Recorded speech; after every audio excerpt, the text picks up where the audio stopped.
absolute pleasure, privilege, and honor to introduce the one and only Ian McDiarmid!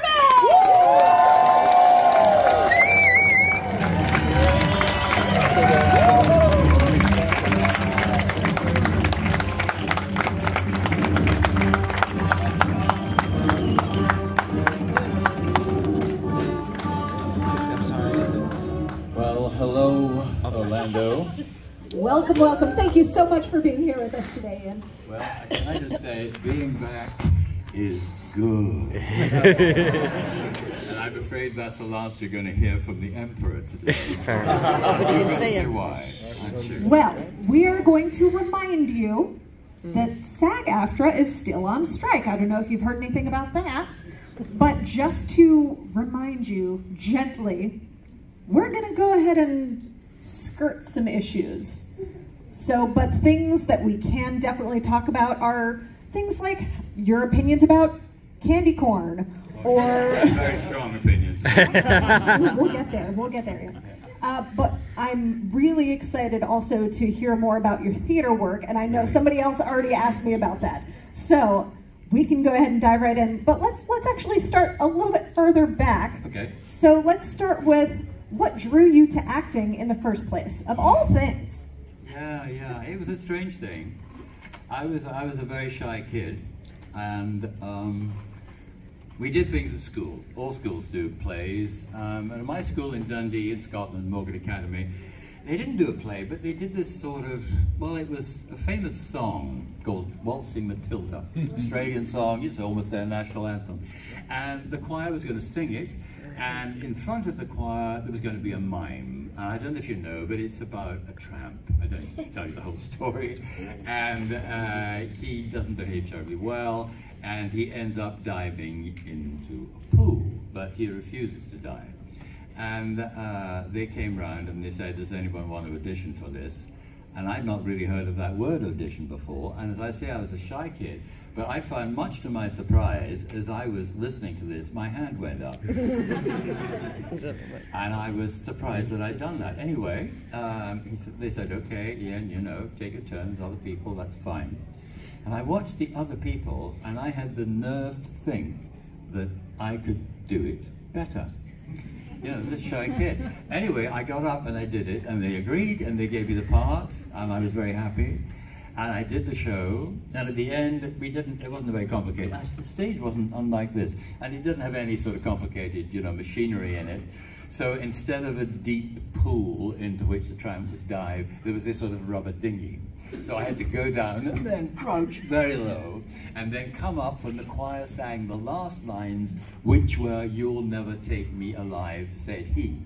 As I came up, I did this, and I did it again, and I did it again. And I thought, this feels really good. And then I realized later on that that was acting. It was being on stage in front of an audience, in this case with a full backing choir. And later on, one of my classmates, her name was Leslie. I can tell you now that I found her really quite attractive. And she was talking to her classmates, and I said, well, you know, what did you think? And a lot of them said, yeah, great, well done, all the rest of it, you know. And she said, Ian, it looked as if you had constipation. So that was my first review. But it didn't discourage me, and I went on to do other things. All right. Thank you. So for those who are not aware, I don't know how you could not be aware, but you have a great history of Shakespearean acting as well as directing. Yeah. So Yeah. one of my big questions is, are there any Shakespearean roles that you have yet to play that you would still like to? Oh yes, there's a couple, but there's one in particular, and that's King Lear. And sadly, I am now age appropriate. Because he has this line, you know, that he's 80, you know, 80 years and 10, he says, not an hour more or less. And ironically enough, next year, in August, I will be 80 and 10, and on the 12th, not an hour more or less. And there's no definite plans at the moment, but a lot of us are trying to get it on. It would be nice to do it in one of my favorite contexts, which is somewhere in Scotland. So maybe next year that will happen. So that's the answer to your question. Excellent. And what about directing? Are there any shows that you particularly like to direct? I did a bit of directing. I used to run a theatre. Maybe we'll talk a bit about that later. But I ran a theatre. I was artistic director of the Almeida Theatre in London with my friend and colleague, Jonathan Kent. And if you run a theatre, you think, well, you should be directing plays, shouldn't you, as well as just acting in them and asking people to join you. So I did direct there, but I didn't think I was really very good at it. My problem was, it was great working with the actors, the designers, lighting people, everybody, in fact, in rehearsal. We got into the theatre, we did the previews. This first play I did seemed to go very well. It had Glenda Jackson in the leading role, so that was almost guaranteed to happen. And I found after about the third performance, I couldn't watch it as a director. I just kept watching it as a member of the audience. I'd watch Glenda, for example, and think she's great, and I'd go around afterwards, and she'd go, well, what did you think? And I said, well, you know, it's great. She said, great is no use to me. I need some notes. And I realized I was so caught up in the production with the rest of the audience, I hadn't paid attention, you know, to being a director. So that's when I knew I wasn't really a director. And my friend Jonathan Kent, as I say, who was running it with me, suddenly found he was an actor before, too, that he was a director. So I thought, that's great. He can do all the directing stuff. And I'll do a bit of acting and help out in the office and help to raise money and all the other things you have to do when you're running a theatre. Every now and again I see something, I think, well, maybe I could do that, but then I usually think, yeah, but there's at least 100 people who could do it better, so I'll stick to acting. Excellent. Well, we will go ahead and throw it to the audience. I am going to come around to you. So, if you've got some questions, make sure you tell me that you got them by raising those hands, and please remember the rules. Here we are. What is your name and your question? Hi, my name's Kyle, and if I can ask, what was the most difficult part about playing Emperor Palpatine in Star Wars, and how did you overcome those difficulties? I've never heard of this movie. Yes. Let's rephrase that a little yeah, bit. you have to rephrase it really, because I can't talk directly about what's the the movie. most fun part about playing a villain? There you go. Well read. Your favorite villain. Well, I played a few villains in my time, some of whom you may have heard of. And the great thing about a villain is you've always got to see it from his point of view. You know, he doesn't see himself as a villain, although there's one notable exception, of course. He sees himself as somebody who's doing the best that he possibly can. But he's also not interested in being villainous. He's interested, and I think this is true of most villains, he's interested in being powerful. He's interested in absolute power. And that's very interesting, because it immediately creates a specific kind of character. And some so-called villains can be just out and out evil, if you like, almost the devil in, you know, different guises. Or they can be superficially really charming and the kind of person you'd like to have dinner with, you know. These are the most interesting ones, really, in a way. And I've played a few of those. Charm is a big thing. And of course, there was a movie that I made where charm was very important because it helped to get someone else on my side, on the side. I can't think why you're laughing. But since you are, it's also inducing laughter sometimes is a very good way for the villain to operate because everybody gets on his side. And once he's got you on his side, you can do quite a lot. That is very fun. All right, I'm going to go here first and then over here. Hi, my name's Brian. Pleasure to see you again. Hello. Thank you for being here.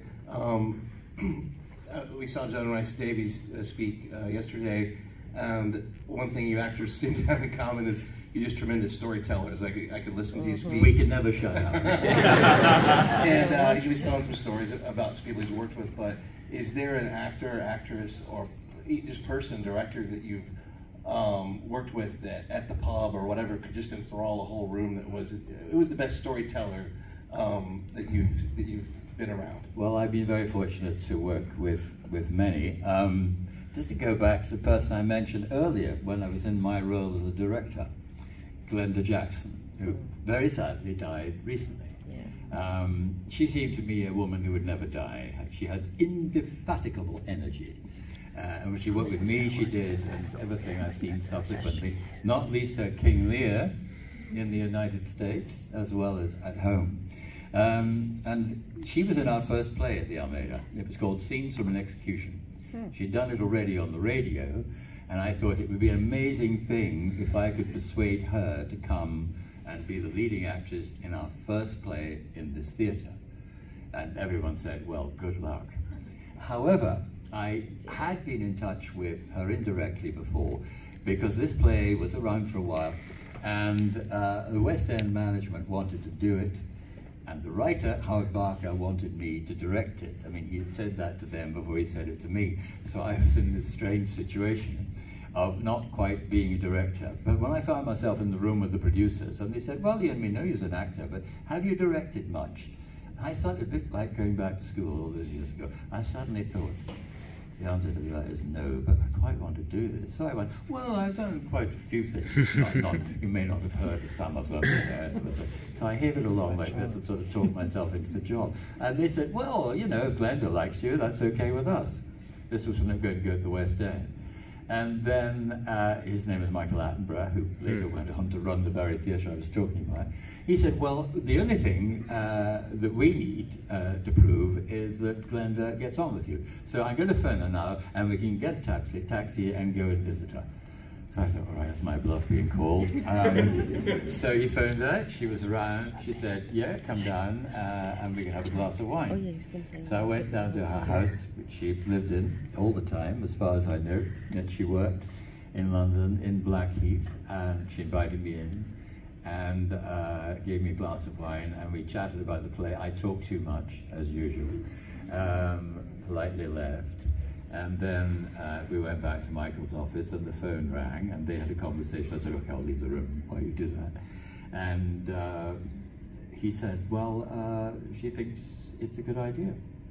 So that was tremendous. And then it didn't happen for a lot of logistical reasons in the West End. But of course, I remembered that conversation, I remembered the play, and I knew it'd be the best play to open the Almeida with if Glenda would consent to be in it. So I got in touch with her. I was able to phone her, having met her before, and she was in Los Angeles, playing in Who's Afraid of Virginia Woolf, directed by the author, Edward Albee, with John Lithgow in the other leading part.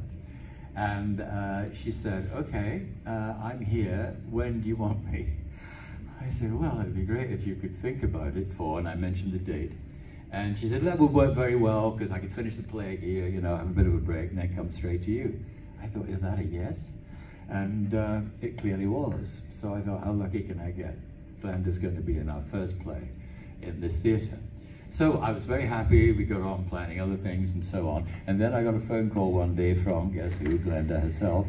And she said, I didn't know about this, but there's an extra 2 weeks on my contract if the theatre want to take it up. And Glenda was very organized in lots of ways, but not particularly when it comes to contracts and so on. So that had genuinely escaped her mind, I knew that. And she said, I can't afford to buy them out. I wasn't thinking that she would. But I can rehearse in 10 days if you can. Now that was an amazing thing to hear, that most plays rehearse for at least 4 weeks, as you know. And so I found myself with little experience as a director saying, yeah, okay, that's fine. She said, good, I'll see you, 3 weeks on Tuesday or whenever it was. And there she was, 3 weeks on Tuesday. And I had to tell the rest of the cast that we were going to do it in 10 days. Well, they, of course, went into a complete panic. And, but not Glenda. Glenda didn't know the meaning of that word. She arrived back in London. She said, God, London's worse than ever. I've never seen so many homeless people on the street. Can somebody park my car? And she said that because she couldn't find anywhere to park. And so someone did park a car, and we started rehearsal straight away during those 10 days. And she was extraordinary, working with me. She knew me as an actor, didn't know me as a director who did. But the great thing about that was we had to get on with it, and she was a great person for getting on with it. So she said, I'll give you every hour in the day. I said, not every hour, Glenda, you've got to go home and sleep. She said, yeah, I don't sleep much. But I said, I think we need you to sleep. Anyway, 10 days we did it, and it was an hour and 45 minutes straight through the play. And on the day of the first preview, we did what you usually do on the first preview. You have a dress rehearsal on the afternoon. So I said, and she turned up early, and she said, can we have one of those rehearsals where you and all the people out front, in other words, the other creative people, the lighting designers, sound people, don't talk? I said, well, I can't promise you that, because we've got a lot of work to do before tonight, otherwise, you know, we won't be able to present the show that we all want to present. So she thought for a moment, she said, yeah, okay. She said, well, let's do the one where you make a lot of noise. And then let's do another one where nobody makes any kind of noise at all, except we actors. And I said, but Glenda, that'll take us up to, and I worked it out, about 10 minutes after the starting time. He said, oh, people won't mind waiting 10 minutes. I said, but what about your energy? You know, you just come from one of those exacting plays in the American repertoire. We've been rehearsing for 10 days. You've refused to do much sleeping. Are you sure you just don't want to take the usual 2-hour break before the show? She said, why would I want to do that? So once again, the other actors started to sort of, oh my God. And we did it. We gave her the quiet performance she wanted. And the show was due to go up at 7:30. At 20 to 8, we were already all set. And we did the show, and it was absolutely extraordinary. I can say that even though I was the director. From all of the actors, it's amazing what adrenaline can do, also if a company is led by a great actor, which she unquestionably was. It went very well. It was very complicated technically, but we had wonderful people who got all that right. Except there was one moment when the Almeida Theatre has a fantastic wall, and we decided an interesting way of doing this play was to cover that wall and then open it at a particular, or rather open the thing in front of it at a particular moment to reveal it. And so we were coming up to that very dramatic moment. Things were going well. It was about an hour into the show by then, and the wall didn't open. She was behind it on a large ladder, and then it didn't open again. And then it didn't open after that. And then a voice from the back of the auditorium went, oh my God! And that was me. Anyway, the show went well, people loved it, the reviews were good, and I went around, of course, afterwards, Glenda, and I said, well, you seem to have a wonderful evening. She said, yeah, it wasn't good, apart from one thing. There was somebody out there who at a very inopportune moment went, oh my God. So that's when I really had thoughts of giving up directing. Anyway, it was a great night and one of the best experiences of my life. Nice. Nice. Thank you for sharing. Hi. My question is, of all the awards and achievements and accomplishments that you've received in your career, which one are you the most proud of? Yes, that's kind of a difficult question, because I mean, awards are great. You can be an idiot not to want one and to like it when you get it, but they're a small part of everything. And often, and quite rightly, I'm not knocking this, they're more useful as a marketing tool, sometimes for yourself, but also for the product and for the company and the producers and so on. That's fine. That's the business. I think we have to be frank about that. But when you hear your name, a lot of other people's name, you know, you get a start, and you get up onto the stage, and if you're lucky enough to get one, you're very pleased to accept. The one I suppose that meant most to me, because it's an award outside my culture, but part of yours, was when I got a Tony. And that was another evening with a story attached to it, you'll be surprised to hear. We had a show in the afternoon, Faith Healer it was, by the great Brian Friel, and I was in the cast. There were three of us with Cherry Jones and Ray Fiennes. And after we'd done the matinee, you know, got into our tuxes and got smart and all that. And the press people took us around, people we had to talk to in advance. And the press guy was just great. And he said, you don't need to do a lot, you just need to talk to a couple of people there, and I'll, you know, point you in the right direction. And then we can go and have a drink. And I thought, oh, I won't be having a drink, you know, I might win it, I want to be able to make sense on stage. Anyway, I said, anyway, I don't know when my category is going to be called. And he said, oh, don't worry, it's not for, about at least half an hour into the evening. So I went for this drink. And I'd asked for a vodka with as much soda, I think it was tonic in those days, as much tonic as they could possibly pour into it. But instead, what arrived was a dry martini, which you probably know can be more potent than vodka with a lot of tonic in it. So I thought, I'll pretend to drink that. So I sipped very gingerly, and then said to the guy, who was really nice and very helpful, I think I'd better go to the theatre. And a friend of mine who I was with, who's not too far from this auditorium, yes, was sitting there wondering where on earth I'd been. And the usher said, you're going to sit down now, aren't you, sir? I said, yes, of course I am, and please don't move in the next 5 minutes. And suddenly I heard my category announced. So I got there with seconds to spare, not knowing it, and I felt, terrible. But then I heard my name as the best featured actor in a play. And I shot to my feet as if I'd been shot out of a cannon, really, because that's how adrenaline can work sometimes. I think I went into the air before I came down. And then I concentrated on not falling down the steps. That's the first thing you have to remember as you go. And concentrated on not trying to think that there were millions of people watching it at home, and there were at least 6,000 people watching it in the theatre. So I managed to collect myself. I did the speech that I'd prepared in my head. Everybody prepares a speech. It seemed to go all right. And then, just before the speech, how could I miss this out? The actress who was presenting it to me, Kylie Sedgwick, came forward and gave it to me, which was very nice, and leant forward to be kissed, and I kissed her. But in England, we usually do both cheeks. But somehow on this occasion, she, nothing personal, that's just the order of events. So I went for the other cheek, and it didn't happen, but I got a mouthful of the most presumably expensive hair in the world, and I thought I was going to die.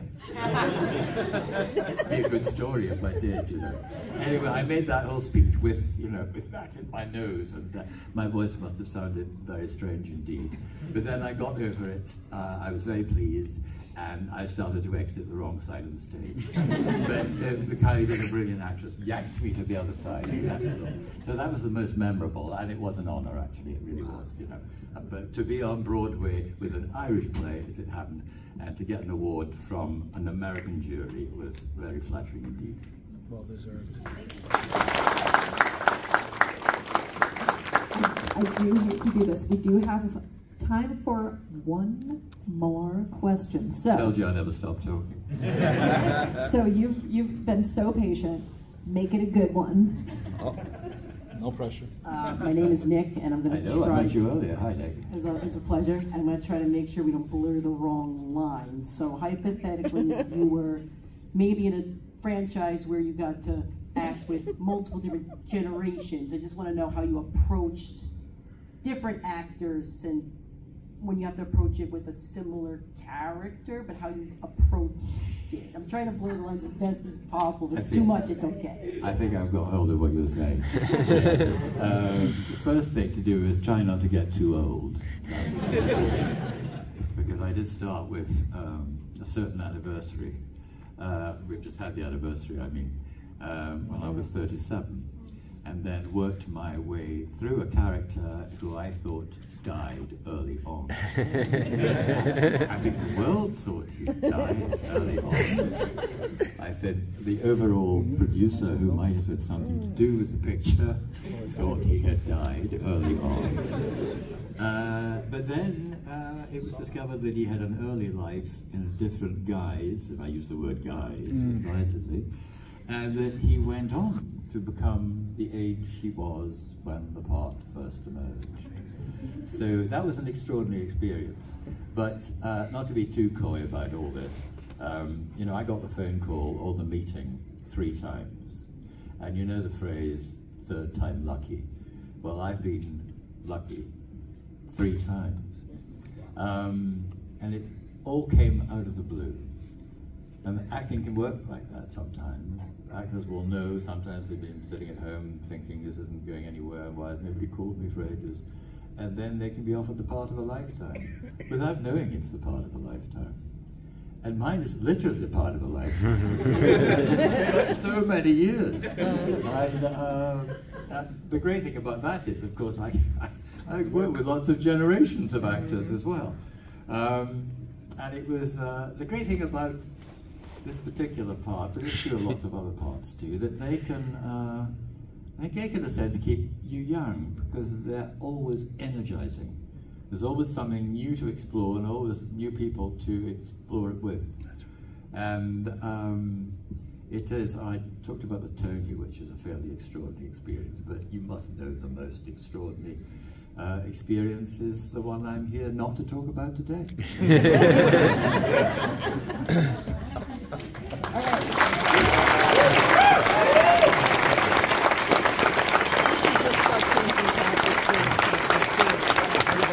Thank you all so much for being here. Do not forget that Ian has a table.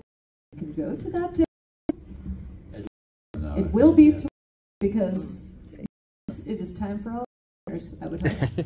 I just want to say, this series for a moment, that a number of British actors and we at home they are not on strike. British actors thoroughly support SAG-AFTRA. It's absolutely damn. One more huge round of applause, Mr. Ian McDiarmid.